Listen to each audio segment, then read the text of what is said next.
Welcome to Unit 8's third topic, Unit 8, dealing with surface area and volume. Topic 3 is all about the volume of prisms. This is your mild video. We will be in this lower left-hand corner right down here where it says volume of prisms. Just like before, we have this area for you to write the formula for volume.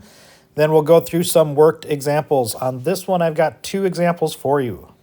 If you need more room, make sure you write it down on the back side and put a label on it so that you can refer back to it at a later time. So here's a picture of a prism. This is a rectangular prism because both of the bases are rectangles. They could be other shapes, and that's the how we would name that. If it was like a triangle, we would call it a triangular prism. So we're going to find the volume using visuals in this video. In this video, you're going to be asked to find the volume visually. So here would be our prism that they give us. In the Delta Math, they're going to put a square here. You're going to hit the play button, and it'll say square. It'll count like across this width here. How many squares would that be? You would type it in.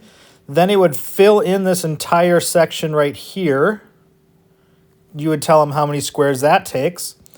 And then the third step is it would fill in the entire box with these squares, and you would tell Delta Math how many squares that would take. So for instance, right here, it gives us 5 squares going up the side. So we type in 5. Then it has that side, which would take 15 squares. We'd hit play again. It'd fill up the rest of the box, 15 squares at a time. There's 10 total groups. So 10 times 15 is 150. So our volume of the rectangular prism is 150. Here's our second example. If we hit the play button, it goes across the backside there where there's 9 of them. So we type in the number 9, hit try, hit play again, and it fills up that backside.